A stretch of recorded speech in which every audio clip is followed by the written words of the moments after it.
It's a gateway to spring. The Memorial Cup is underway, and we've finished off a couple of other Hockey Canada championships along the way, but the Memorial Cup really is the door opening into summer, and for a lot of us, our summers have already begun as we work on our games and try to find that path for our games going into next season. Welcome to InGoal Radio, the podcast presented by The Hockey Shop, thehockeyshop.com, source for Sports Surrey, with our good buddies from InGoal magazine, Kevin Woodley and David Hutchison. Woody, can you say something nice about Hutch right off the bat, just to establish some good vibes today? There would be no InGoal magazine, not just because he is the founder, but because the amount of work that goes on behind the scenes to make all of this work, none of which would be possible, even remotely possible, without the one, the only David Hutchison. Oh, I'm getting teary. Hutch, is there anything you can add to those wonderful thoughts about Woody? Yeah, I think Woody's right. There would be no InGoal magazine without me. No, there would also be no InGoal magazine without Woody. Well, and see, I was worried that was going to go another way because there has barely been an InGoal magazine with Woody for the past 3 weeks because he's had his head so far up the NHL playoffs that he can't see daylight. If we didn't have Woody in the locker room, I'd still be writing blogs about my beer league experience, and nobody'd be too excited about that. We do talk about our beer league experience every now and then. We do. And hey, Darren, I'm really glad you picked up the phone when I called you too, way back when. I remember where I was. I was at a soccer game for my daughter. I was at a baseball game. We were just chatting about this, but awesome stuff. You guys are amazing. I want to give a shout out to Andrew Stewart. You guys have not met Andrew. He's from Michigan. He runs City National Arena here in Las Vegas, and he is really embedded into the minor hockey scene, the Junior Golden Knights on the goaltending side. He has served as an e-bug for the Vegas Golden Knights at times, like they're on standby, and has warmed up for the Henderson Silver Knights on occasion. And he is at the USA Hockey Goalie Symposium this week, and he's really excited about that. So a shout out to Andrew Stewart, who listens all the time to InGoal Radio, the podcast. Thank you, Andrew. Love it when people write in and let us know that they're listening to the show. We're also partners on the Thursday Night Special Ops Pickles men's league team. We win a lot more when Andrew plays than when I play. He's an awesome dude. People don't realize how good it is for us to hear from them, that they're listening, whoever you are out there, because there's just the three of us here on this recording session, and we don't get to see the reaction of people on the other side of the speakers, do we? So please, info@ingoalmag.com. Let us know you're out there. And they always have a thought about Woody. That's the first and foremost, the thought about Woody. His interviews, his conversations, his last questions. It's all about Woody. And then we get into the rest. They get into the rest of it. Well, yeah, the questions they ask is, when are you going to fire him, preferably into the sun? They love you. Woody's just being so self-deprecating today, isn't he? Come on. The Darren Hockey tried Shop to start this as being all peace, love, and happiness, positivity. I will take the fire. I'll take the tire pump. Good mindset. Good mindset, which is the theme today. And Woody's trying to sewer it all. So don't be doing that, buddy. Be happy. Look after yourself. The Sense Arena feature interview will conduct a conversation with Kevin Woodley and Pete Fry, the Goalie Mindset Guy. And we also have the gear segment, which is going to go with the CCM Chesty, the Pro Chesty there. And the parent segment will also focus on the mindset. So the Chesty is the soul of the equipment, and we've got the mind with the parent segment and the feature interview.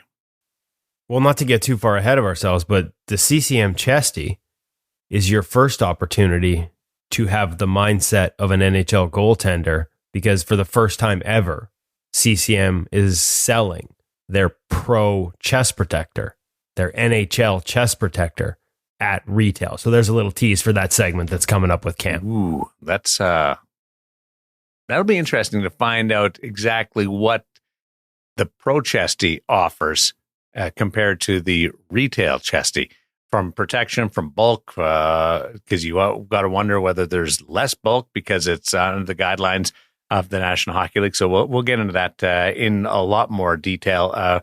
We've got Tandy Fest. If you wanted to give the Pro Chesty an opportunity or a little bit of a twirl, might be that chance there. And it's coming up at Tendy Fest in less than a month. June 15th at Fleetwood Arena, 1 p.m. Make sure you check out all the social media, Facebook, Instagram, X, Twitter, whatever they're calling it these days, for the Hockey Shop goal. Check out thehockeyshop.com. Cam has got all kinds of things ready for us on June 15th. And as you said, Darren, first and foremost, an opportunity to try the latest and the greatest, including not just the CCM Pro Chest Protector we're going to talk about today, but the new Bauer Shadow line, which we're going to talk about next week. I guess we're going to start talking about it next week because there's multiple pieces. So you'll be able to get on the ice in all that gear, try out custom radius, custom profiles on your skates, thanks to the folks at ProSharp. And of course, that new Bauer line, if you got any questions about it, make sure you just go to the Hockey Shop at thehockeyshop.com. It's all available now. I think they've even got a quick written review on it. So for everyone that's got any questions, hit them up, whether it's Tendy Fest and a chance to try the new Bauer or the new CCM, or you just want to go straight out and buy it without trying it, hit them up at thehockeyshop.com. They got you covered. You need tickets to Tendy Fest? You do not. You do not need tickets to Tendy Fest, but it is recommended to sort of check in, try and find some time windows to make sure you can try the gear. They have a Facebook page, which we will be linking to elsewhere as well, but you can, I'm sure you can find it through their own Facebook page. The Hockey Shop has an event page, and they would like it if you would RSVP. Again, you can just show up, but it's just a help to them if you RSVP, so they have an idea of how many people they're getting ready for. And I'm sure it would be busy right at the start. Is there a time where there's no real like soft spot in the day where people could target? No, because if you wait too long hoping there's a soft spot, you might run the risk of being at the back of a line that ends eventually. Come early. Because they have to cut it off. Come early, get your name in line for the gear that you want to try. And if you have to wait a little bit, come over and talk hockey with us. That's right. Hang out with InGoal Mag and InGoal Radio, the podcast. Remember the last time I was there, you had stickers. You and those stickers. I hope you have some because are these hints you drop all the time? That's what I remember was the stickers, and they went over like crazy. It was good. I remember us talking to Tristan Jari. Yes. That was the high, but the stickers too. They were good. Stickers were really good. Shannon Zavados one year. That was pretty awesome. That's right. Mm-hmm. Was that the same year? No, it was not the same year. This is the sixth. Yeah, see, this is the sixth, so they all we've had a lot of them. They're so much fun that it's hard to tell one from the other. I think the highlight, though, was Darren coming. I loved coming. I loved hanging out with you guys. It's probably the only in-person company meeting we've ever had. Yes, well, because you guys won't come to Vegas. Silence. See that? Hear that? I got silence. Nothing. Just silence. We want to come. We've got the feature interview. We've got the parent segment. We've got the gear segment. But we should also talk about what's going on in hockey right now, and really cool journey for Stuart Skinner during these playoffs. He was in, he was out, and now he's back in. And a couple of games into the Western Conference Final, he's played extremely well. What have you seen from Stuart Skinner, Woody? He looks a little more relaxed, a little less tense, letting the play come to him. For sure, the Oilers are playing at a top level defensively. I think that's something that's been underrated about their team. It's been part of their turnaround this season since mid-November, and it allows him to sort of, when he's playing well, to just sort of read plays and just sort of play a neutral depth, spot-to-spot game. It's when things get a little crazy. He's a big body, and it's tough sometimes to move that big body around with a bit of a narrow butterfly when the things get a little crazy around him. So as they've kept it controlled, he's just been great positionally. When Stu's on his game, his hands are relaxed. He's making nice reactive saves up top with the hands, and we've seen a lot of that in the past 3 games, since coming back into this, or past 4 games now. Just talking to him after game 7, like after he did his scrum in game 7, pulled him aside and just asked him where he went to mentally. And he mentioned the fear factor.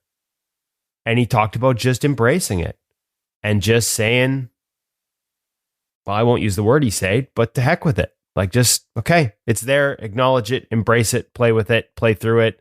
Don't think about it, just go. And so there seems to be a little more of he seems a little more relaxed here since getting back into the net. And I think you see that when he's stiff and his hands stiffen up, it's when you lose that reactive ability. So relaxed equals reactive. What have we heard all those years? Tension is the enemy of goaltending. It looked like there was a little tension in his game early in that second round against the Canucks, and it seems to have disappeared since the break. That's something we've heard a little bit recently, just embracing every shot, every rush, every zone entry by the opposition, like wanting those opportunities to come your way. And that displays or dispels any type of tenseness. Sounds like a little bit of a preview of today's featured guest, the goalie mindset versus the athlete mindset. You're describing the athlete mindset, Darren. In the sense of wanting just embracing those opportunities, wanting those things to happen, even further, wanting your team to take penalties so that you can shine, and wanting the breakaway to happen so that you can shine, anticipating all the things that could happen, but embracing them as a good thing. And coincidentally, Pete has worked with Stu in the past. Now, they don't work together now, but Pete talks about some of their experiences as part of our interview. Awesome stuff. Can't wait for that in the NHL Sense Arena feature interview. The guy standing at the other end has stood up big. I know at the time of this recording, it's 1-1, but boy, Jake Oettinger has made a statement so far in this set. Yeah, he's been really good since sort of late season, right? And there's another guy that he came in here in Vancouver as part of that late season run and had a chance to sort of sit down and talk to them and ask him, what's changed. And as his season went a direction away from where he wanted it to go, because this was regular season was his worst statistically in the National Hockey League, right? Like, this wasn't what we're expecting out of Jake Oettinger, and we all know what expectations can do to mindset. And I think for a while there, he felt like he was focusing on the wrong things, like trying too hard to erase everything that had happened so far, rather than just letting go and focusing on what was coming and letting the game come to him. And I think that sort of that balance between wanting to do well and trying too hard. And we talk again about tension. Like, he pretty much just told me he just let it come. Now, there's some technical adjustments that you can see in his game from the start of the season through the midseason to the end of the season. And now there was a tendency at times to play with a little drift, I thought, during the season when he was struggling. Almost little sort of reverse C cuts onto his heels that make it really hard to sort of track and stay on top of pucks. And there were lots more going through him than we're used to seeing. And that seems to, for the most part, be gone in the playoffs. And here in the third round in the Western Conference Final, the adjustment that I really like is he is using his overlap way more selectively to the eye test than he was earlier. And there were times where the overlap, like, we know it's effective in certain situations, but there were times where it was causing him issues. I think even in the Colorado series, there were a couple of sequences with guys walking off the wall where it's an in-zone play, but it's got a bit of a rush element, sort of coming out of the corner, a little bit downhill, and he's overlapping on him and then just going around behind the net. And then the scramble is on to catch up on the other side. And so I honestly thought that was something the Oilers were going to go to town on. They've got a couple of plays they run off the PP that would have really sort of put a lot of stress on those decisions if he had gone into overlap. And yet it's McDavid coming down the left side with an option to shoot. So I understand wanting to take a little more ice and cut off that angle a little more if you did overlap. And he hasn't. He's tucking inside his post. He's playing between the posts. He's managing his net play situations very effectively. And I think that's one of the reasons we're seeing such good results. Because if he'd had any of the sort of slippage in his net play, whether it's overlap or just not clean exits and entries or bumps from one side to the other with the back leg getting left behind, I think you'd see a lot more goals already, because the Oilers have really tried to work him down low and he's had every answer so far. So that's a major adjustment, it feels like. And maybe I'm overstating it because I only watched the goals in video for the breakdowns, but it feels like he's using it a lot less against the Oilers and he's being a lot more effective and selective with when he does. How extreme are the adjustments during the course of a Stanley Cup playoff run by a goaltender as teams get really deep into the specific scouting details of a netminder? I don't think you can change your game in the playoffs. Like, I don't think you can learn new things or reinvent the wheel. Like in Edmonton, I do radio there and they're like, can Stuart be more aggressive? We need to get him out to the top of the crease because deflections and tips, everything. But that's not his game. It's never been his game. Like in certain situations, on certain reads, will he get to the top edge? Yeah. But for the most part, he's always played 3/4 depth, because if he gets to the top of the crease and it hits something, or even if it's a rebound, again, narrow butterfly, he's just laterally not going to be as quick to recover back to those posts or to take up that space, that extra space he's taken to get it back on those opportunities. Like, he plays a game that's effective for his strengths. Why would you ask him to play to his weaknesses? And that's what everyone who says, get out to the top of the crease is doing. So you're not going to make those changes, I don't think, just because it's the playoffs. But for sure, come the postseason, your game gets picked apart in the playoffs like at no other point in your career. And we've seen trends and tendencies get tied to guys and stick with them throughout their career to the point where they do need to make adjustments. But I don't think you change who you are. You can adjust your tactics, but you're not learning a new technique in the middle of the postseason, because somebody's attacking something. Well, it's the old, do you think out there you're dead too, isn't it? I mean, if you focus too much on a specific change you need to make, you're not going to be playing the way you need to play. You have to play instinctively. And with all these things that you're describing, there's a give and take to everything, I think, is the point, isn't it, Woody? That you can look at Stuart's game and say, in this situation, you should have done this. Well, as soon as you do that, you're giving up something else, again, as you're mentioning. And that give and take is so important. And I think also you have to remember that every individual is different in the information that they want, aren't they? We've talked about this with the shootout and scouting the shootout. I mean, some guys want all the information. Some guys just want to be reactive and want none of the information. So it's not so simple as to say, it's the playoffs, how do guys react? I think it depends on the individual involved. Well, interestingly enough, and I said about guys not changing their game, but Artur Shilovs in game 1 against Edmonton got caught with old habits in his post play, in particular, way outside his post and swimming and stranded. And he actually won that game. But if you watched how he was playing, it was very uncharacteristic, and it wasn't going to be effective for long because the Oilers had exposure there that they just frankly missed on. And so they had a day off the next day. And then game 2 morning skate, him and Ian Clark went to absolute town working on his entries and his exits and getting him inside out into the post with a 30-degree angle. Things that weren't there in game 1. And I watched it, and I actually thought maybe he wasn't playing that night. I thought, my God, they're going to go to Casey DeSmith here. There's no way you're going to this level of sort of remedial isn't the right word, but it was a back to basics on post play for him, just reinforcing how he should be doing it because he hadn't been doing it in that game. And you saw him like repping it out. Even after Ian left the ice, he stayed out there and repped it out. And he started game 2, and those habits, not only were they there the rest of the series for the most part, a couple steep entries, but for the most part, inside out, 30 degrees off the goal line, but they helped him make saves in that series moving forward because the Oilers were going to town on it. By the time they pulled the goalie, they were attacking specifically from below the bottom of the circle, and they almost scored. They had one that went right under his pad, right through the other side. If they'd actually aimed at the net instead of a pass, it was in. All those habits were fixed for the rest of the series. And there's an example of, hey man, you've drifted away from this. This is our staple. Let's get back to our staple. And it allowed him to make a bunch of saves he doesn't otherwise if he doesn't correct his post entry. So it does happen, Darren. I just don't know I think it's more about reinforcing habits that were always there as opposed to changing how a goalie plays or trying to teach him something new in the middle of the postseason.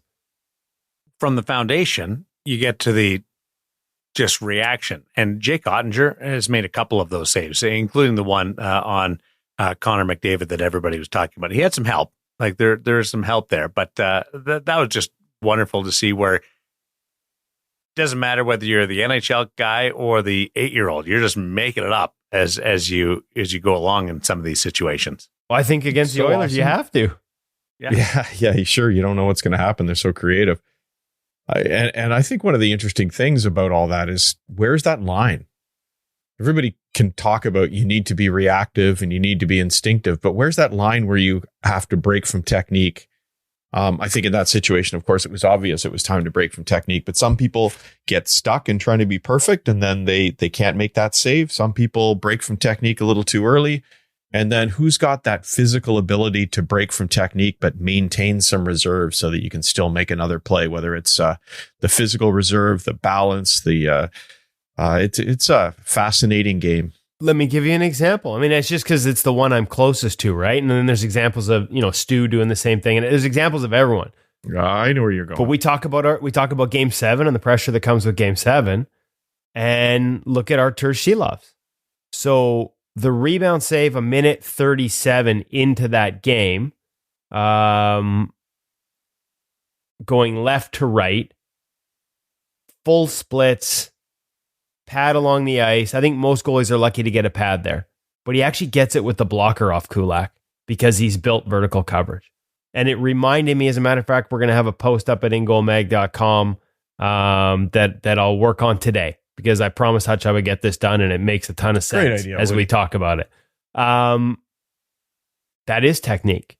It's a desperation moment, but there's a whole series of drills we've run at InGoal Magazine with Vancouver Canucks goalie coach Ian Clark about hand in support, all about the different moments and how you make sure you get that coverage above the pad, whether it's with a glove or with a blocker. And so that's one that immediately I thought of that drill series, and that's where the technical work and the athleticism combine. But then later in the same game, he gets absolutely locked in, not locked in, but he commits at the top of the crease, as you would, because it's Connor McDavid with an open look. And McDavid, it might have even been Nuge, but one of them funnels off to Leon Draisaitl at the bottom of the left circle, and he's got a wide open empty net.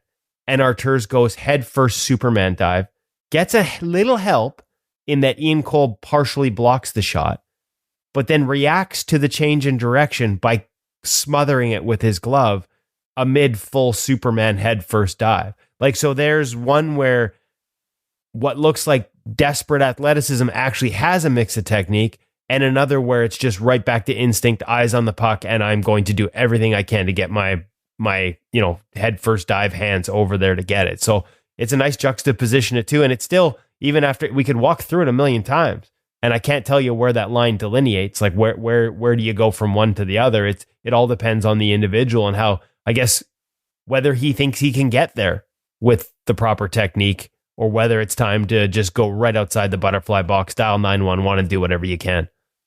It's another reason there's no replacement for playing games as a goaltender. You're right about that, because practice does not give you those situations where you have to be desperate, where there's consequences to the situation and the save selections. And unfortunately, the shooters don't help us in that situation either. I mean, if you're a coach out there, I really respect the goalie coaches I've watched that push the shooters, and let the shooters realize that it's actually for their own good as well. How many times do you see in goalie camps and goalie drills where things just about hit that desperation mode, and then the players go into sort of half speed, mess around, don't quite do it like they would in a game. They're not helping themselves because they're not learning what they need to do in a game, and they're sure not helping the goalie. And one more fun moment example of that. I mean, now Darren asked me how I was doing coming off of Game 7, the high of it, when we first started talking off the air.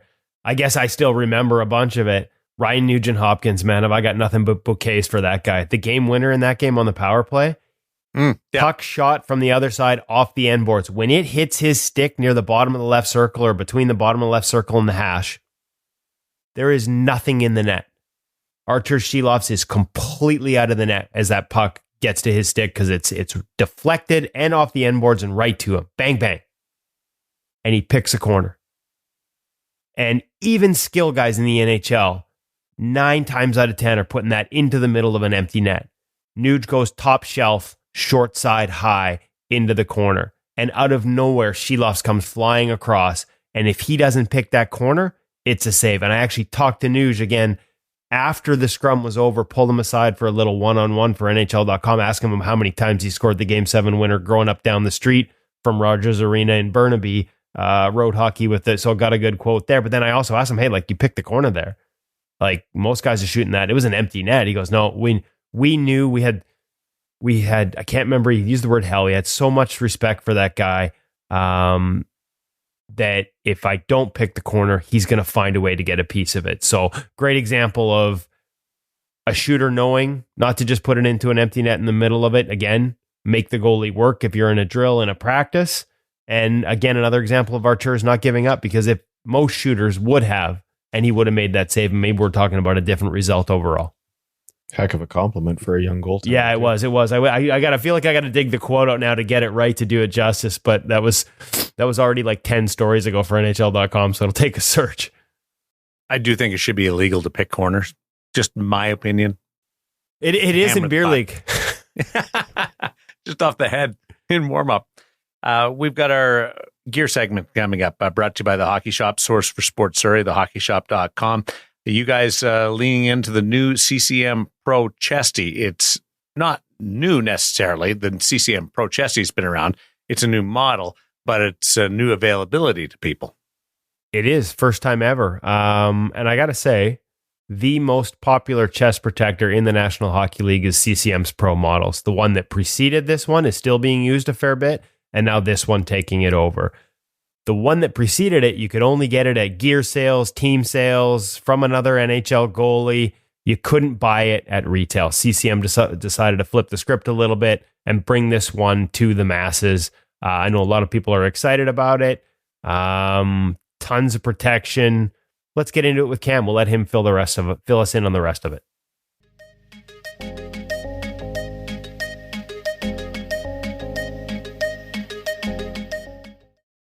Welcome back to the Hockey Shop, source for sports.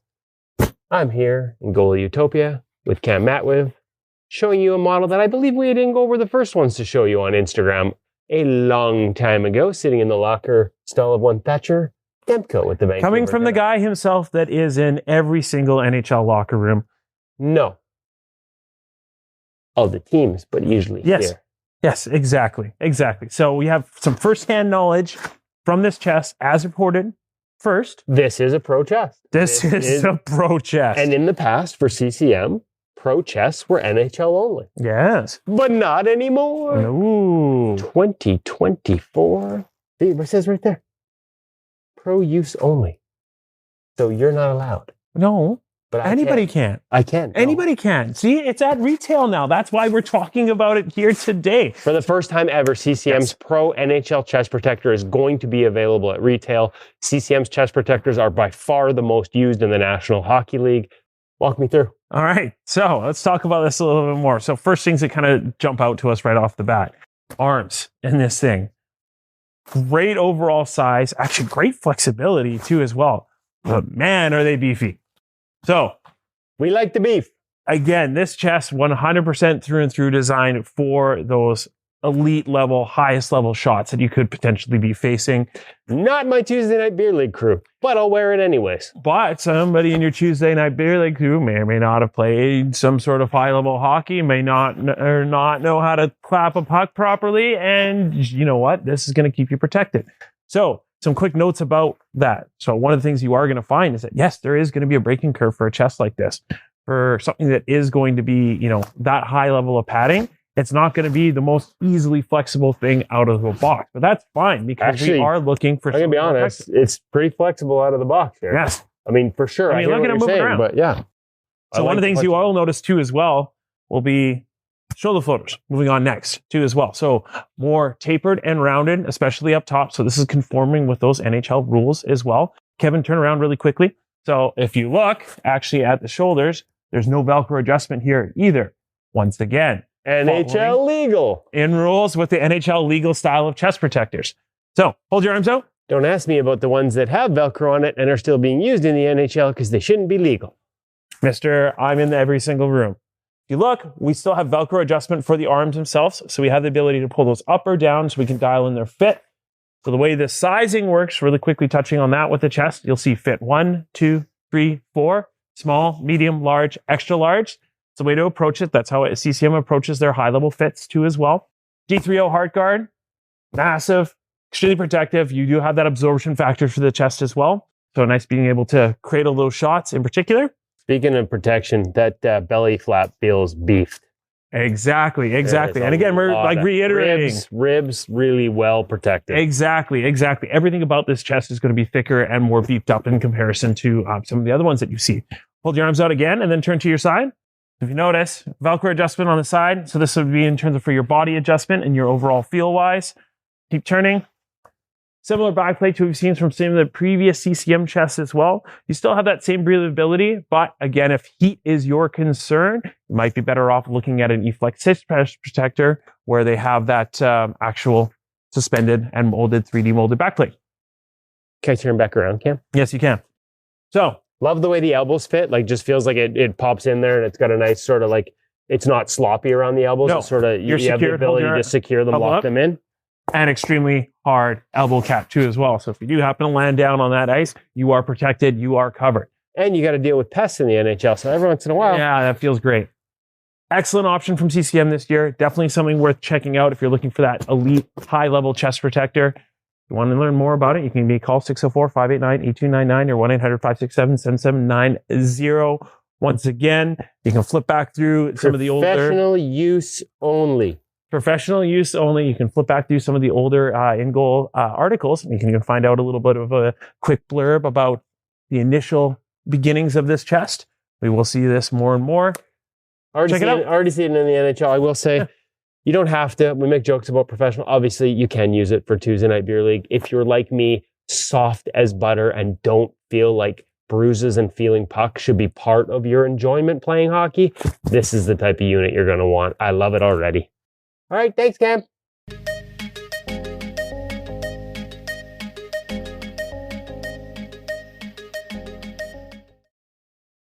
I'm excited to see that in person, just to get an idea of, we are lucky enough, Woody and I, to be in NHL dressing rooms. We see what the National Hockey League players and American Hockey League goaltenders are wearing, but to see the comparison to retail is going to be, I think it's going to be fascinating. Got them both in the garage. They are fantastic. Oh, you do? Yeah, you might get to see them in NHL locker rooms, but I can walk to the garage and see both the retail and the pro model. Thank you. Have you tried them on to see a little? No, we ordered the adult sizes.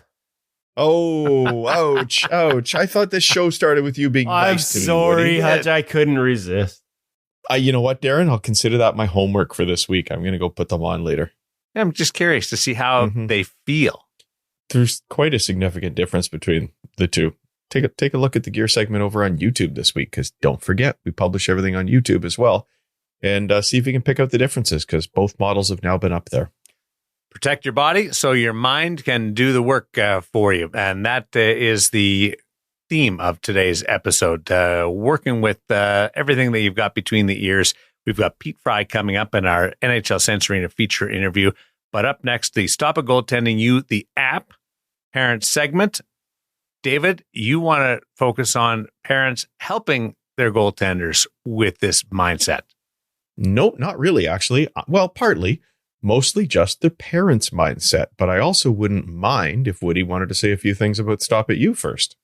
Yeah, Stop It You Goaltending, the app, is basically, they take all those 25 plus years of experience of Stop It Goaltending You. Brian DeCord, goaltending coach, director of goaltending in the National Hockey League for years, all the goalie coaches that he's worked with there, and they put it onto your phone into an app, the world's most comprehensive app for goalies, goalie parents, and goalie coaches. And now, thanks to a partnership with InGoal Magazine, we've combined, so not only do you get everything that they bring you in the app, and it really is an incredible tool, but you get a free subscription to InGoal Magazine. So all of our resources combined with all of their resources, it's basically the best thing in goaltending if you want to become a better goaltender. And the beauty of it is, it's not something you need to do all day, every day. You can they've got 5 new primers every week, quick videos, and then 1 full video. 30 minutes a week, and you will become a better goalie parent, and a better goalie coach. So make sure you check out Stop It Goaltending You, the app, which now gives you free access to InGoal Magazine, ingoalmag.com as well. You can find it at the Google Play Store, the Apple App Store, or search it up online through Stop It Goaltending. Stop It Goaltending You, the app. It's a great way to become a better goalie. You can go down a rabbit hole too, and it's far more productive and helpful than Instagram or YouTube. Going down the Stop It Goaltending You, the app. It's what I awesome. got to ask, Darren, what have you gotten into on it? Because I know you've been on it a fair bit. I'm getting into it this week. Like, have you done the drills? Have you done where are you going with it? Yeah, with the drills that they offer up, little short drills from goaltenders in their gear, top flight goaltenders, and being able to offer that. It's fascinating, and some of them are a little bit tweaked compared to the personal style of the netminders that are offering the drill. And it's just get your mind going a little bit towards options towards your save selection. And they're short, they're not long, and boom, you're on to the next one, and away you go.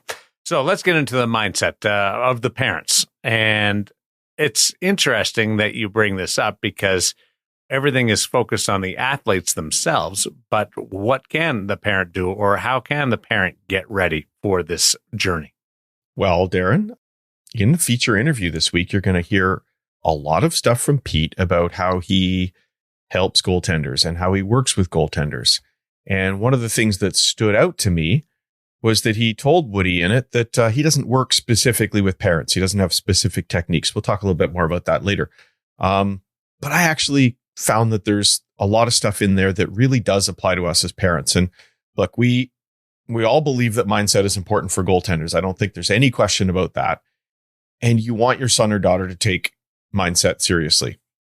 Maybe you do it because you've shared an article from InGoal about mindset with them. Maybe you've shared some good clips on social media. Maybe you read a book on the subject with them. Maybe, and I hope you are, you're considering Pete's seminar this summer, the live or the virtual version. But what have you done as a goalie parent thinking about your own mindset? I think it's really important. Look, being a goalie parent, guys, as you know, is the most difficult job in the rink for parents. And you need to look after yourself. And you want your kid to play for the enjoyment of the game. I think you deserve to enjoy it just as much as they do. I also mean looking after your mindset is important for your young goalie, Darren. You brought that up. You're the number one example that your goaltender has with everything that you do. They're learning. Your mindset's going to teach them how to behave in any particular situation. So as much as I'm talking today about looking after your own mindset, it's going to affect them as well and help them enjoy the game more or be better goaltenders. Pete mentions later that at most of his locations where he gives these seminars, if you send your son or daughter to it, you're welcome to join them as well. And of course, if you do the virtual one, you can sit there and listen to it together as well. Like I said, he doesn't do specific training for parents, but I think that if you listen to some of the content today and at a seminar, you're going to find some cool ways that they can apply to you specifically. So I'm giving every parent out there some homework today. I'd like you to listen to Pete's interview. I'd like you to think about how it will help your goaltender, of course, but I want you to ask yourself, how does this apply to me? Some of it's going to feel like a stretch, but some of it absolutely can help you, as it's helped me. And I'll admit today that I've strayed from some of it as well. And I wish I hadn't. We're going to talk right now about one of the ones that he begins with all the time, and that's have a clear picture. Pete wants your goaltender to have a clear picture of where they're going, what they're reaching for. I'm going to suggest that every goalie parent should also have a clear picture for themselves as a goalie parent this season. Take a few moments, ask yourself, what does my son or daughter need in support from me? How do I want to carry myself the night before a game, the morning of a game, at the game, in the car afterwards on the way home? I think you should make a plan. I'm going to make a plan. And if it helps, you should write it down. I think we all get swept up in routine, guys, in any day. We're busy people. We do the same thing every day, every game, ultimately just sort of reacting to situations instinctively rather than thoughtfully. And just as we hope our kids want to improve one game to the next, I think we can hope for ourselves the same thing as goalie parents. So do you keep your son or daughter level-headed the night before by being calm and casual, just the way you'd like them to be in a game? Or do you get caught up in the excitement and talk about the big game tomorrow, how great it would be to get a shutout or beat such and such a team? How do you think talking like that the night before a game is going to affect their mindset or yours? The morning of a game, are you calm and cool, or do you get flustered when something goes wrong? Like stuck in traffic, can't find something in the house you needed to bring that day, or the classic, your goalie probably, or maybe even you, gets behind in time and you're feeling like you're going to be late to the rink. How do you react to that? Do you just focus and control what you can control, or do you overreact to it? Do you let your mood affect your day and your goalie's game as well? How about at the game, guys? Do you get nervous? Do you get anxious? Do you show others that you're nervous and anxious, or do you just hold it inside and do it to yourself? But Or maybe you react the way you'd like to and you cheer, you enjoy the game. What's your clear picture for how you want to perform as a goalie parent this season in that game situation before the game? What do you need to do to enjoy the game the most? And here's where I'm going to admit that I strayed a little bit from my clear picture. I was a bundle of nerves last year as a goalie parent, just reacting. I let it control me. But how does that help anybody? Certainly makes me miserable to hang out with, as Woody will tell you from coming to a couple of games with me this year. It takes me away from being able to enjoy seeing my son do what he loves best. And it doesn't help me even a little bit to be that way.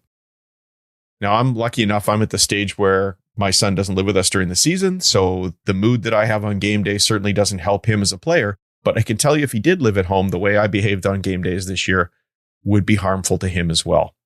I haven't always been that person. I'm a different goalie parent every year, it seems. And there's a whole lot of reasons for that. But that's why I really like the idea that Pete has of having a clear picture. Have a clear picture as a goalie parent this year. Maybe you do it because you know what your plan is. Maybe you reflect on some games that you felt you were at your best as a goalie parent this year. Write it down and review it throughout the year. Ask yourself, how's it going? How can you be closer to your ideal this week, this game, whatever it is? Because we want our kids to focus every game on improving as well. So I think as parents, we can do the same thing. If you try this, maybe a few more of Pete's techniques as you listen in and hear what he has to say today, I promise you'll have a more enjoyable this season as a goalie parent, and your goalie will play better and enjoy the game even more as a result as well. Mindset for parents. Well said. I was like checklisting all the things that I do wrong. We all do. Like I said, we all just react, right? But I think we can be mindful about how we act, and it's going to make us happier. Woody, I'm happy you said that, because there was a long stretch where I felt like Hutch was talking directly to me. Both of us. So mostly to himself, as I always do, right? I work at home alone. I talk to myself. But it's amazing how we all interpret that, and we're like, oh, I do that. I might do that a little bit. And I'm sure you listening right now had the same experience as us. Some great points, Hutch. And I love the idea of making a list and revisiting it just as reminders, or see what you're doing well along the way. It almost applies to warm up, like our goaltenders have a warm up because they want to get in the right mindset. They want to be in the right physical preparation for a game. We should probably do that as parents, like the day before a game almost. Let's just take a moment to prepare for what's about to come. Certainly if you're somebody who doesn't react as well as you'd like to, I think you need to prepare yourself for that. That revisiting it is so important. Well, and not just when you're trying to get them out the house or taking them to a game, but how you manage your own recreational athletics. Like, how many times have I gone running out of the house? Oh crap, I'm late. I didn't have time to stretch. Haven't done. And then they see that as an example, hopefully an example of what not to do. But like I found examples as you're going through there, things I've done as a parent, trying to get my daughter out the house to volleyball, or reacting poorly when she's not ready because she hasn't got her shoes or she's forgotten something, and blowing up rather than just being like, so how does that help her mindset, as well as my own games and my own, weekly routines, and how I'm not prepared to get out the door into the rink on time. It's, I'm going to go to the corner, feel shame, but I'm going to take notes. I'm going to take notes while I do, so I'll be better next time. Yeah, I think that piece about how we react, setting an example, is so important. And like I said, I was not at my best last season, I don't think, in a lot of ways. I think one of the things I've done really well is I do not overreact to many situations. And there's a lot of reasons I've learned to be that way. But my son and I took so many trips over the years. And just as one example, you can't leave for anywhere here pretty much without hopping on a ferry. And inevitably in the summertime, that means you arrive and you wait for 2-3 sailings, 5-6 hours. Sometimes it gets really bad. One of the things I've always done well is, who cares? There's literally nothing we can do about it. So pull out the ball gloves, throw a ball around, have a good time. And I think he's learned to be that person as well, so that when things get tough, like your reaction is, nothing I can do, move on. We can teach that to our parents through our kids through how we react to situations too. Let's hope he doesn't take all of your advice. No, well, he's got a mother your here examples. That gives him all the good examples. No, I was more speaking about, as I listen to you right now, you're wearing a hoodie with the headphones over top of the hoodie. It's it's a look. I think it's one of those ones where we observe it and we say, maybe we should. Would you like me to reflect on this? Well, fortunately, this is not on video. Our gear segments are. This is not. One day, maybe it will be, in which case I will behave much better, Darren. I think it's an interesting look. I like to be warm. It all does flow into our feature interview brought to you by NHL Sense Arena with Pete Fry, but NHL Sense Arena continues to do some great things and offer some huge opportunities for our goaltenders. Yeah, NHL Sense Arena is an amazing off-ice training tool. Our theme today with our guest and our parent segment, of course, was mindset. So not to stretch an analogy a little too far, I would like to talk about how I think NHL Sense Arena can be a great tool for working on your mindset as a goaltender. Consider something that's really important with mindset. Another thing that Pete will talk about today is your hype level. So how about you put your headset on and you go through a warm-up in Sense Arena? Maybe it's one that you like to do already. Maybe it's one of the built-in programs because they've got lots of built-in training programs there, including Joey DeCord's warm-up. Now work through it in that virtual space, but keep your attention 100% on your hype level. How excited are you? Are you in the right place you need to play your best? And you can try some of the things you learned from Pete in here and ask yourself as you're warming up, how are you feeling?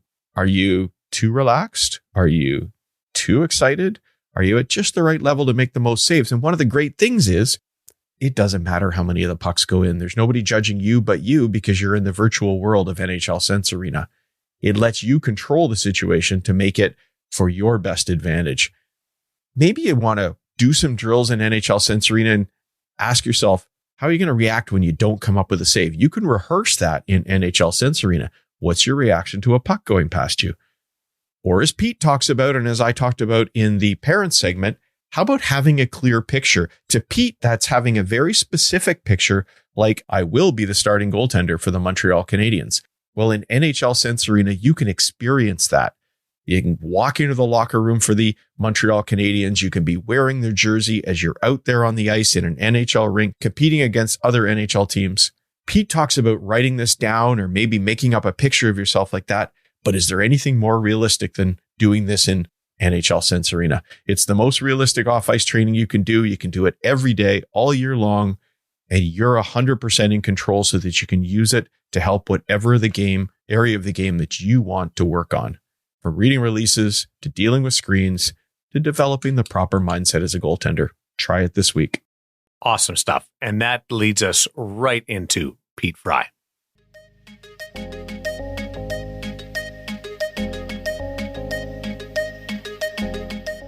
Really excited to welcome back to the InGoal Radio Podcast. Third time appearance.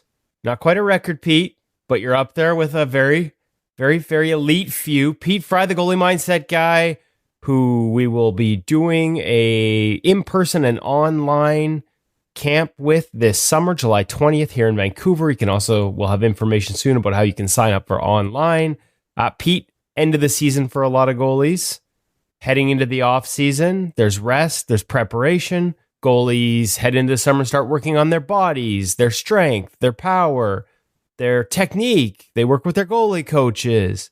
But if there was one thing I took away from our interview with one of your clients this year, Caden Primo, the Montreal Canadiens, it was that he stressed how working on your mind and your mindset needs to be a daily thing, just like all those other elements of goaltending, and not something we wait until things aren't going well to figure out. And so I figured as we head into the offseason, we'd bring you on and talk about, how goalies can make sure they're ready next season mentally as well as physically and technically. So with that in mind, we'll start, I guess, with, why is it important to do it? Why is this a thing where you need to have it as a daily habit?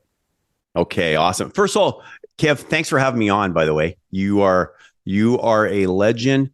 In my own mind. Yeah. You and Hutch at InGoal do such a great job. Every goalie should be just part of breathing. They're subscribing to InGoal. Should be a no-brainer. You guys do such a great job there. Honored to be on. And anyways, to answer your question, I'm going to tell a story about a goaltender that I remember I get a distress call from a goalie's mom. And she's like, can you please work? I'll say the goalie's first name. I was saying, can you please work with Ethan? He needs work on his mental game. And so I said, okay, well, let me have a chat with him first. Right? Let's make sure he wants to work with me. Let's have a chat. So I have a chat with him.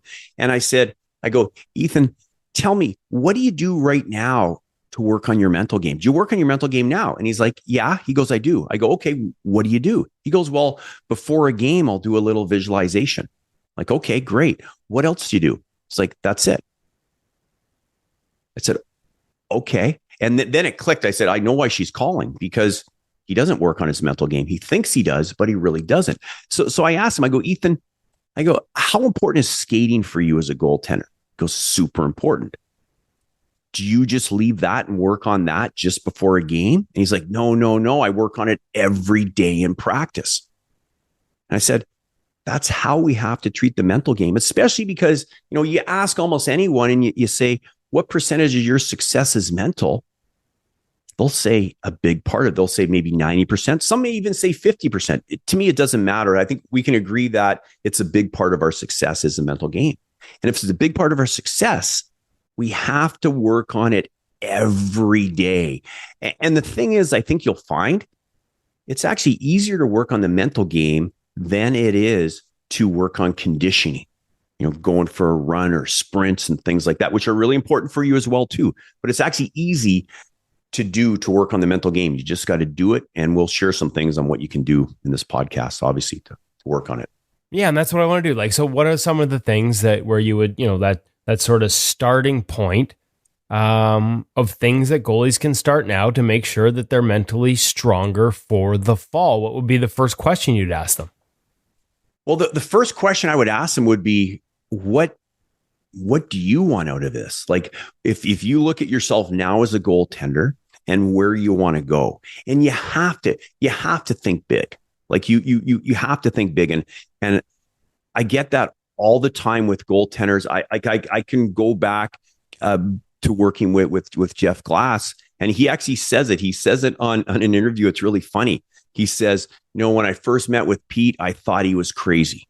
Right? He said, I thought he was crazy. He had me visualizing, dominating in the National Hockey League. And Jeff said, and I said, Pete, I'll be lucky to get a PTO to the Toronto Maple Leafs. Right? Which actually is what he got to start off with before he ended up playing in the National Hockey League. But my whole point is, I believe that you have to think unreasonably. You got to think of, like, all goalies that I've worked with that have done great things. It started from, what do you want to do? Not what do you think you can do? Because a lot of times goalies start from the position of, well, I think I can play here, or they hear the scouts talking or the GM talking, and they really put a lid on themselves. Right? And so I think it's got to come back to number one. If you ask your question, if I could play anywhere at all, where do I want to play in the future? And come up with that. And then, so now you come up with that. Then what would you say on the mental side could be holding you back right now? Or what do you want to get stronger at the mental side to help you get there? Is it confidence? Is it, visualization? If you look at Arnold Schwarzenegger, I recommend everyone watch on Netflix the show called Arnold. Even just watch the first 5 minutes of it. He says it all right there. So Arnold basically says, my greatest skill, and we all know who Arnold Schwarzenegger is, right? The bodybuilder, actor, and governor. So he said, my greatest skill wasn't I could build big muscles. It wasn't that I could act great. It wasn't that I could govern great. He said, my biggest skill was that I could visualize things. I could see things in front of me clearly. And I would say that is the number one skill. And as a goaltender, that's something you can work on all the time. One thing you can do right now is simply grab an apple. Take a look at that apple. Close your eyes and still see that apple, right? Or you can take a look at that apple, close your eyes. If it's a green apple, visualize it as a red apple. Visualize it as a yellow apple, like different colors, just simple things like that. It's going to start to work on your visualization skills. What are that when you ask that question? Like, and I know that's a big part of when you do the 1-day seminars. That's a big, what do you start is, why are you here? What are the most common answers you hear from goaltenders in terms of what they're looking to focus on? Because I need help in my mental game is big picture. What are the areas that they tend to want the most? You mentioned, for example, confidence. Is that one of the biggest ones, or what are some of the other ones? Yeah, I would say confidence would be a big thing. Bounce back. Like they'll say how to recover after they don't make a save. So bounce back is a big thing. Confidence, bouncing back, not even after not making a save, but also say after not having the best game, things like that. So a lot of confidence, a lot of bounce back. Some will say visualization too, but those are really, I would say that the top 2 or 3 common answers are confidence, bounce back, and they will also say getting rid of nerves. They'll say, how do I get rid of feeling so nervous? So let's start with confidence, because again, I mean, we had Caden on the show, and so that's just one of many clients, but one we talked to most recently. And the idea that it was something he mentioned in his appearance. We think of confidence as this sort of mystic thing that we either have or we don't, and it usually comes from how we play. But you can create it. How? Great question. And I always ask this in the seminars. I always say, do you remember the confidence class you got at school? And everyone's like, what? What are you talking about? There is no confidence class that they teach at school. They should. It's a very important skill.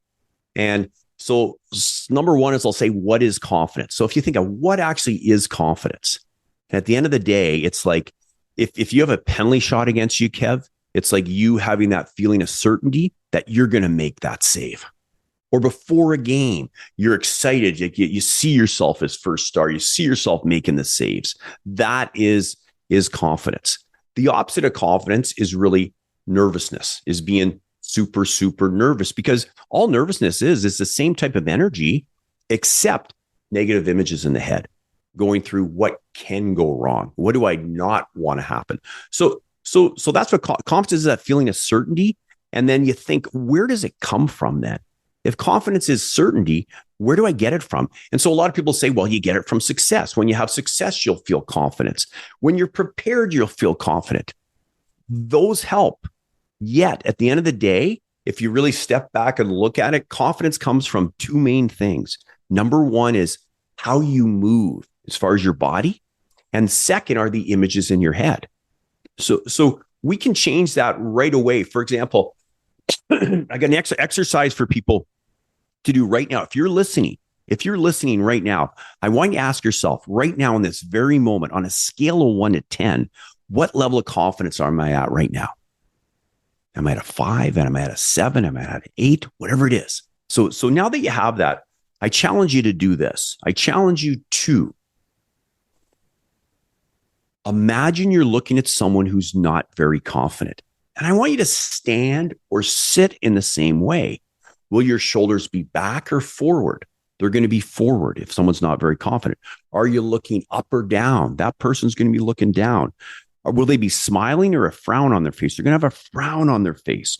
So looking down at the ground, shoulders forward. Are they moving quickly with certainty, or are they moving lethargically and slowly? They're probably going to move slowly and lethargically, moving slowly, looking down at the ground, shoulders forward. And then what images are in their head? Positive images? No, probably woe is me, negative images. Maybe replaying a save not made or a coach that said something negative to them. So do that right now. Put yourself in that position. Hold it there. Put those negative images in your head. It's not really fun to do. Yet as you do that, I ask you now, what level of confidence are you at now? How much did it drop? Right? And a lot of times I'll get, oh man, I went from a 7 down to a 2 or a 1 by doing that.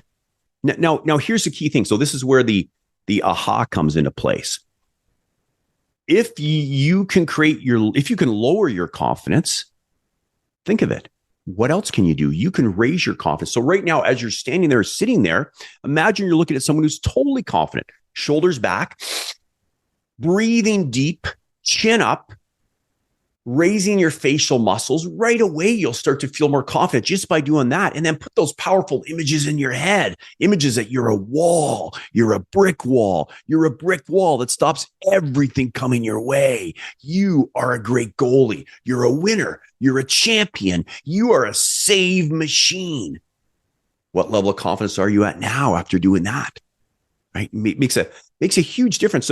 So you were able to just create your confidence to bring it down and then bring it up just through how you moved and the images in your head. And you think of it all the time. You'll watch two goalies in the same game. They both won't make a save, but one will be more confident than the other. Or they'll both make saves. One will still be more confident than the other because the images in their head and how they're moving.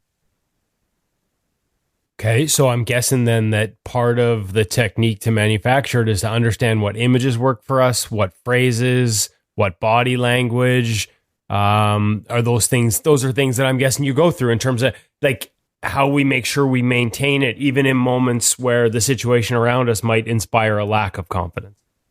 100%. So let's say, for example, that situation is you don't make a save, right? Bounce back. What do? What impression do you get when you see a goalie not make a save and then he's staring at the ground, right? Looking down, and it's like, whoa, the goalie does not look very confident. I guarantee he's not feeling very confident. But imagine if goalie doesn't make a save and then just bounces back up, shoulders back, chin up, smiles. I'll tell guys to smile after not making a save as well too. That'll reset the brain. It'll reboot it, turn it on and off. And so by situations like that, you can make a big impact on your confidence simply through how you move and the images in your head. I've seen you work on different routines throughout a game for different situations, face-offs, things like that. Building that confidence and those confidence triggers into those, is that sort of a part of these daily practices for getting stronger mentally? Yes. For example, and going back, I just want to backtrack to the daily practice. And is one of the things you can do every day is simply stand in front of the mirror. Stand in front of the mirror, lower your confidence, raise your confidence. Lower it, raise it. Lower it, raise it. Practice that. Right? Practice that. Confidence is a skill. It's no different than an RVH or a glove save or a blocker save. It is a skill. So that'd be one. And then I want to talk about what you're saying, triggers or anchors as well too. That's a big thing. You'll see a lot of my clients, they will do a specific move, like it's kind of like gloves together, elbows back. And that is a confidence anchor movement where what I'll do is I'll help get them in a peak state of confidence. Then they'll do the movement. So it's the old Pavlov's dogs, right? You think of Pavlov's dogs. He basically, Pavlov, if someone's unfamiliar with that story, Pavlov had a dog and he would bring out a steak. The dog would salivate. So he did an experiment. Every time he would pull out the steak, he would ring a bell. Pull out the steak, ring a bell. The dog would salivate. Pull out a steak, ring a bell. The dog would salivate. Every time, get the steak out, ring the bell. And then eventually he didn't need the steak because our body, our mind is always connecting things together. It's always anchoring. It's always doing things through association.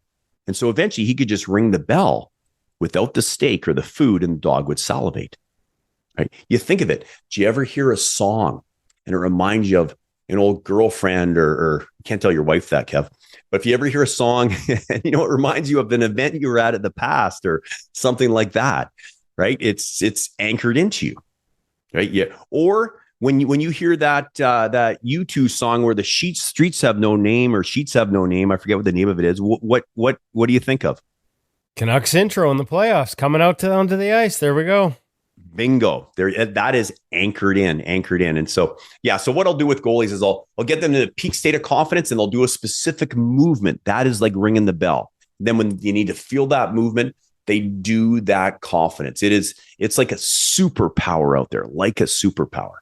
Okay. So that's something they might do as part of a pre-face-off routine after a goal as they're getting set for the next drop. Like how is those types of routines part of what you would have goalies work on, say this summer, as I said, to get ready for next fall, finding your routine. And then when do you use it on the ice? Yes. Okay. So yeah. And part of what we teach in our camps that we have coming up, our 1-day events, the Goalie Mindset Power, what we'll teach is a pre-face-off routine. And the reason for that is it's a checklist for goaltenders. And you think of it, what occupations have checklists? Usually ones that are life or death, like a plane, a surgeon will have a check, scuba divers, right? They'll have a checklist. And so a checklist is designed so that you have that total consistency. And so we have the pre-face-off routine consists of getting to your ultimate hype level through a specific movement, and then getting to your 10 out of 10 in confidence through your anchor, and then some type of signal that your focus, your flashlight is on. And when I say flashlight, that was actually first shared to me from John Stevenson. He did this analogy of the flashlight, and I've used it ever since. I love it. It is so good. So you basically imagine you're playing a game. It's pitch black out there. You can't see anything except you have a flashlight on your forehead. And so wherever you put that, that's going to get your focus and your energy. So as far as a pre-face-off routine, we have somewhere where we basically do a movement, and that is turning the flashlight on. Some guys will touch their hand to their helmet. Some guys will put their gloves together, but it's like turn the switch of the flashlight on. And now they're fully dialed in. And then going from there, from that part is, what do you do now? Now you're fully dialed in. The puck's about to be dropped. What do you do? Right. And I don't work. I'm going to tell a little story here. I don't work with him anymore. It's his loss that I don't work with him anymore. Stuart Skinner, right? Worked with him for 3-4 years. And basically, I remember him saying, Pete, before puck is dropped, I'm kind of getting these negative images in my head. What should I do? What should I do? I get these negative feelings, these negative images. I'm getting nervous that I'm going to screw up. And I said, okay, well, we got to be proactive. So basically, we came up with a system where I said, Stu, what I want you to do before that puck is dropped, scan where the players are, right? So you're aware, and then run a few small movies of you making saves off the face-off. That's it. Simple. Goes back to the point, shoots, you make a save. Guy off the face-off shoots, you make the save. Just boom, boom, boom. Not like a big, intense visualization, because the more you do it, it's going to become, you're going to get unconsciously competent at it. You're going to do it naturally over time. At first, it's going to feel forced, but after a while, it's going to feel natural. So you basically scan where the players are, run the movie of making the saves, and now you are just fully dialed in. You're in the moment. That puck is dropped. And that's when we flow into the next thing we teach, is what's called the 3 mental zones. Walk me through them, I guess, and how they relate to a pre-face-off routine. So part of the pre-face-off routine is you use the word flashlight, so getting focused, making sure your focus is in the right spot. Part of it is the anchors for confidence. You're combining those two? Yes. Okay. And then walk me through the 3 mental zones and how that ties into that routine. Oh, okay, perfect. So basically, as soon as you turn your flashlight on, you're now, so there's 3 mental zones. So maybe I'll back it up a little bit. I'll go mental zone 1 first. So mental zone 1 is based around the philosophy of the more powerful your downtime, the more powerful your uptime. The more powerful your downtime, the more powerful your uptime. So every time the whistle goes, you think of it. A lot of guys are thinking about what just happened. They're not in the moment. They're not fully present. So when the whistle goes, the whole purpose is to take a little bit of time to rest, relax, revitalize, conserve your concentration calories. I'll have some guys that'll say it's my spa time right now, right? It's my time. I'm just resting, relaxing. And to do that, they may take a drink of water, maybe feel the temperature change in their mouth. They might squirt the water bottle, but something where they're just fully in the moment. Now, that amount of time that they're fully in the moment, it might only be 5 seconds. Depends on how, because you think of the breaks in between whistles, right? But that's mental zone 1. Rest, relax, revitalize. Treat it exactly the same. Whatever happened in the past is in the past. It is dust. And then after that, that's when you do when the puck's getting closer to being dropped, that's when you do your pre-face-off routine, get your hype, confidence.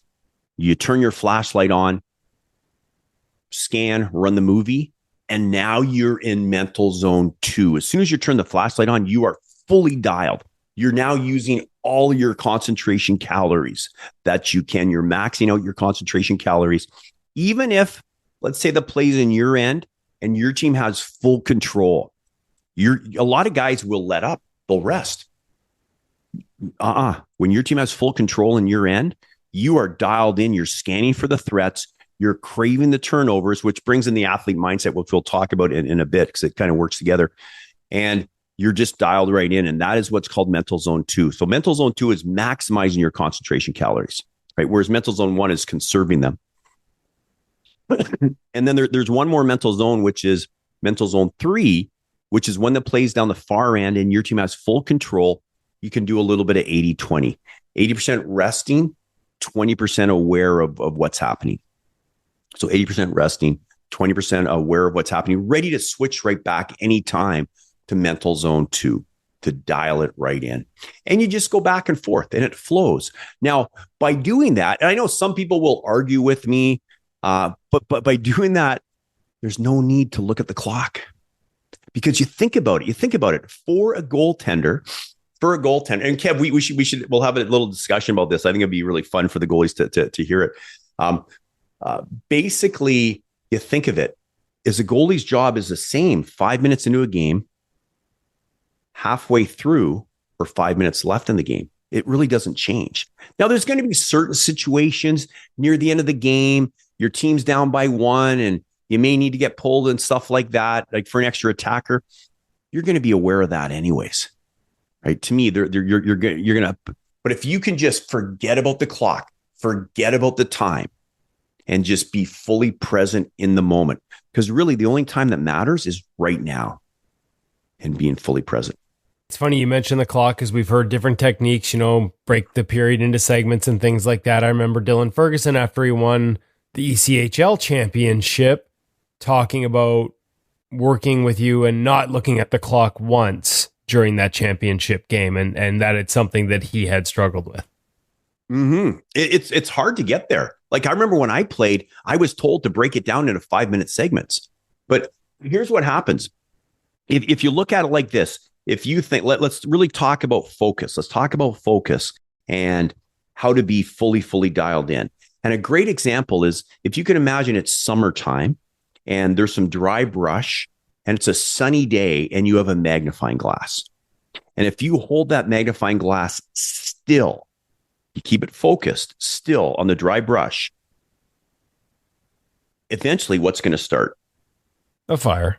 You're going to start a fire. If you move it a little bit, there is no fire.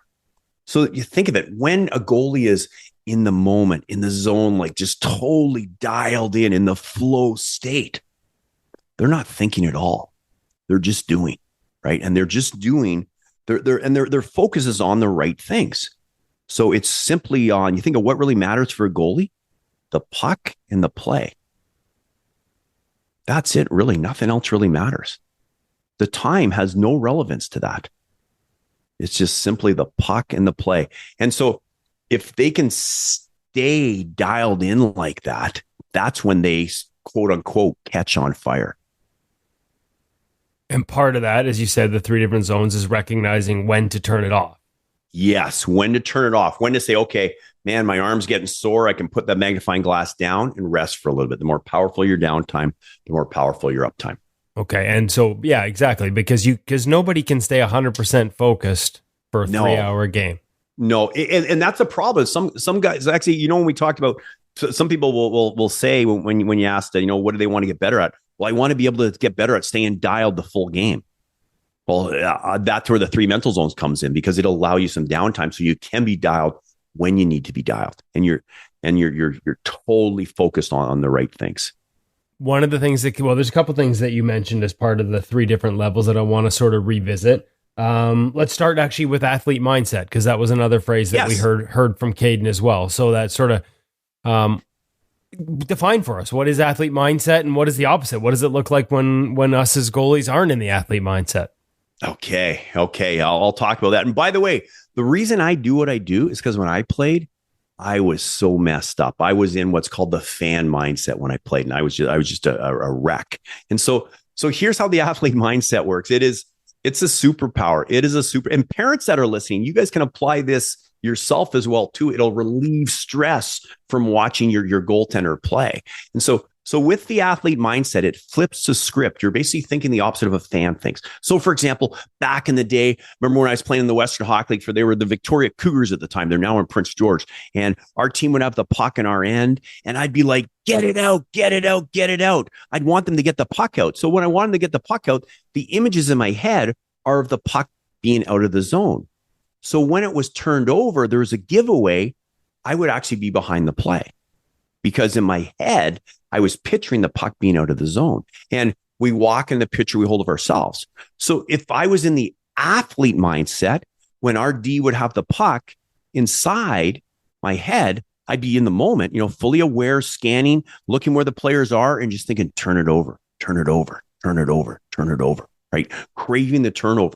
So the opposite of what a fan thinks. So that's number one. That's number one. Another one is with the referees.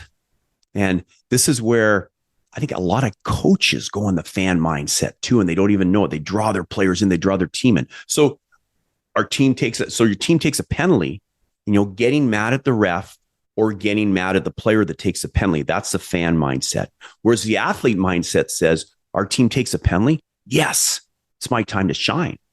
Because you think of it, as a goaltender, you want to move up levels, right? You want to play in the leagues where the very, very best play. You want to play in leagues, you want to keep moving up. So to do that, you need some resistance. And the resistance is going to be when your team takes penalties. So it's a great opportunity to shine. So when your team takes penalties, you absolutely love it, right? In fact, I think it was Carson Bjarnason. He was I think it was last year, I think it was last year, right? So we worked on the athlete mindset, plays for the Brandon Wheat. He's drafted by Philly. And so he told me that, one of the refs gave his team a penalty. I don't know if they gave him 2 penalties or something like that. And he goes to the ref and he's like, thank you. This is awesome. And the ref looks at him. He's like, Barney, are you messing with me?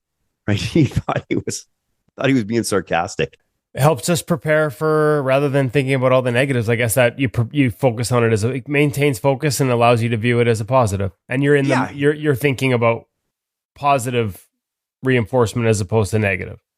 Totally. And Kev, like my main platform is we walk into the picture we hold of ourselves. So controlling that picture matters. Yes, controlling that picture matters by craving the turnovers, by when the play's down the far end, you simply don't care what happens. In fact, you want the other goalie to be successful. Right. This is another key thing as far as this takes the athlete mindset to a higher level. And we've all been there, right? Like play goes down on the other end, tight game. You're like, oh, come on, let's get one here. Or you're up one, let's get another one so I can be, I'm off the hook a little bit. Yes. You want them to score or the shootout at the end. You're watching your team go down and you want them to score. But here's a problem. And even this goes to the fact of, there's 2 goalies on a team and only one guy's going to play. Right? Only one guy can play at a time. And so how many times do we maybe want the other goalie on our team to screw up just a little bit when they're in so that we get the chance to go in, right? So, but here's a challenge with that. And this is taking it to a higher level is if I want the other goalie on my team to screw up, my conscious mind knows it's him, but my subconscious mind does not know the difference. Right. And so that's one of the big things we work with is your subconscious mind is a massive supercomputer and it moves towards the pictures you put in it. So if you're wanting the other goalie to screw up down the far end, if you're wanting your goalie partner to screw up, your subconscious mind pictures that it's you. So you want basically, and think of it, it brings you to a much higher level, a much more peaceful level if you simply want the other goalie down the far end to stop every puck, right? You're wishing them the best, right? It's a great feeling. You want your goalie partner. See, I used to do that sometimes, like when my clients would play, I'd be like, oh man, I want the other guy to screw up. But then I started wishing the best of success to the other guys that they were playing against. And it's a much better feeling. So that's some of the things that we will go through. So it's basically, the platform is you walk in the picture, you hold of yourself, and your subconscious mind is so powerful and it is always open and always waiting for information. So we got to make sure we put the right information in there that's going to serve you to help you get to where you want to go. Because that supercomputer, and this is, once again, this is stuff they do not teach us at school, like nothing even close. At school, it's simply conscious mind. They don't work with the subconscious mind, simply conscious mind, right? So this works with the subconscious mind. If you learn to put the right stuff in it, your limits disappear. And what you can do becomes limitless, so to speak. Well, you've used the phrase, so I'll ask where this fits, because you've used the phrase several times during this and during past appearances. Didn't come up with a save, instead it gave up a goal. And I believe that also has to do with the images you're putting in your head. Yes, exactly. And it's funny because I first saw this and I don't think he was saying it because of the wording. I think he was saying it to take responsibility. But I saw an interview of Carey Price after a game. And basically, he wasn't too happy. They just lost a playoff game to Tampa. And, the reporters sometimes, sorry, Kev, you're a reporter. I'm just joking.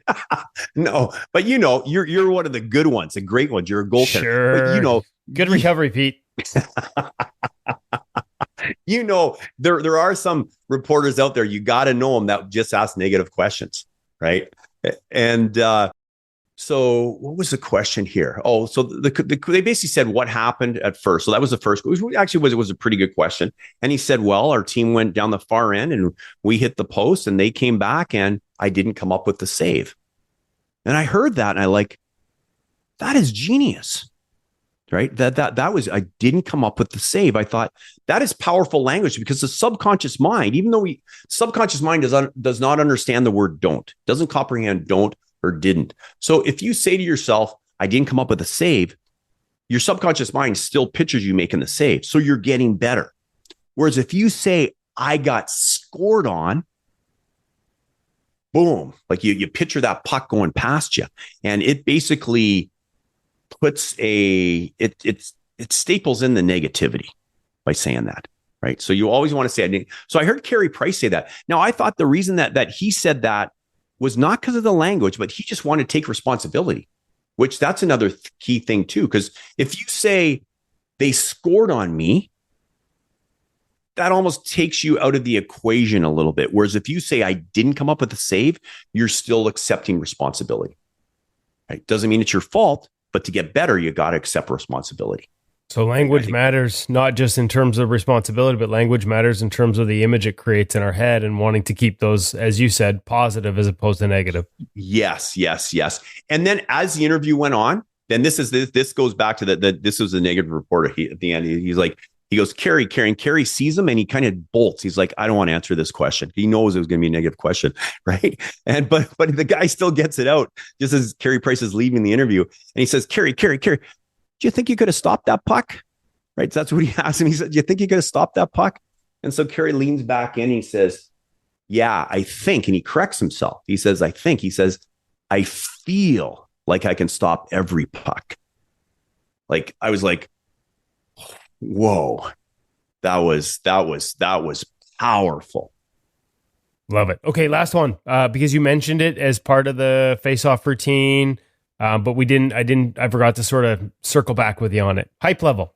What is hype level and how do you know what's your optimum hype level? And then how do you make that a part of those routines? Great question. So first of all, hype level is like a level of excitement that you play out on a scale of 1 to 10, right? 10 is like bouncing off the walls and 1 is sleeping. And I find a lot of younger goalies think they play their best at a really high hype level. They'll say like a 9 or a 10 or something like that. Whereas as they get older, I think they realize that if they're too hyped, if they're too excited, then it interferes with them being able to read the play, right? Letting their mind do the work, right? Reading the play. And so what I suggest you do is you go back to the 3 best games you had and you say, where was my hype level, my excitement level on a scale of 1 to 10? And you come up with that number. And then once you have it, you can monitor it.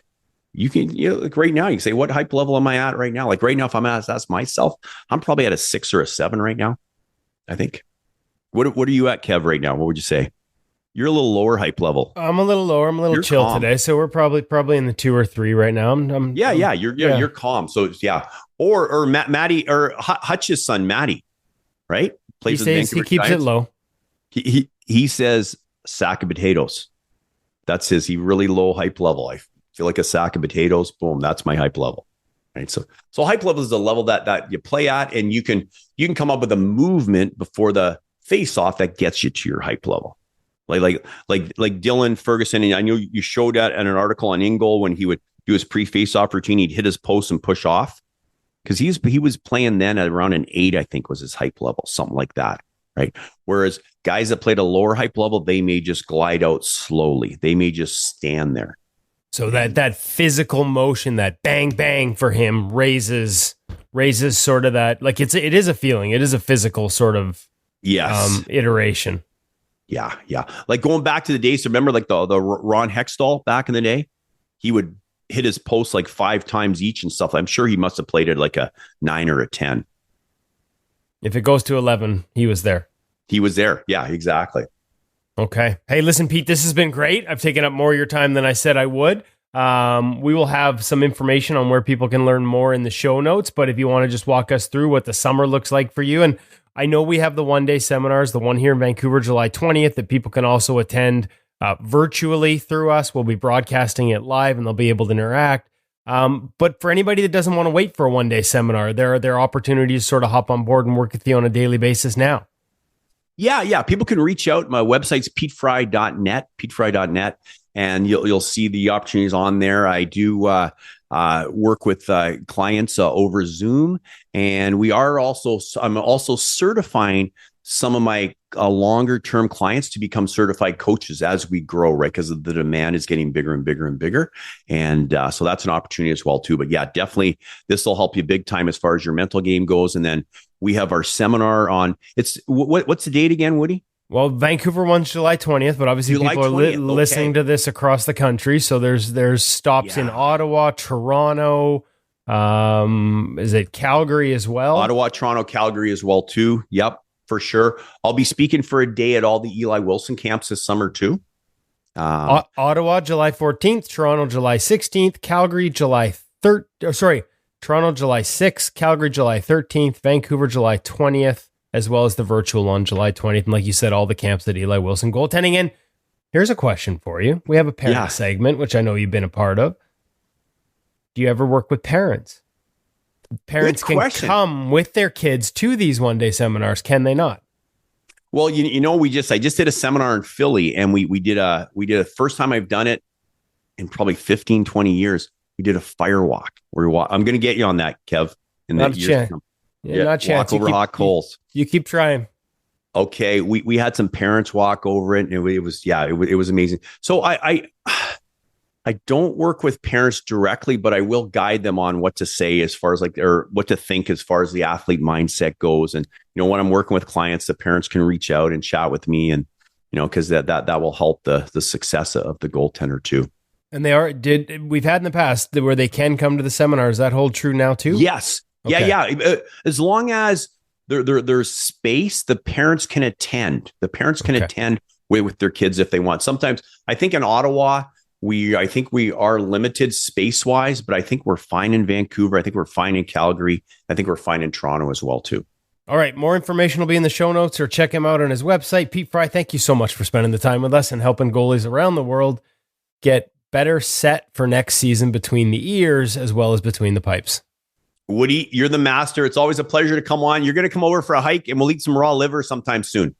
Yeah, that and the firewalk. 3 things ain't happening, Pete. Okay. Great chatting.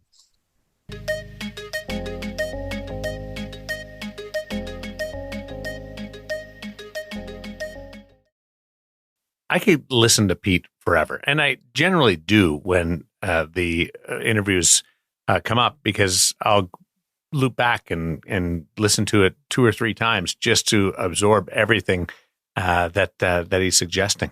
And you've been part of the virtual seminars with Pete as well, too, haven't you? Yeah, they're so fascinating and fascinating because I know so little about that area of just making yourself better that I tend to want to or grab onto everything that he says. It's funny. He talked in there.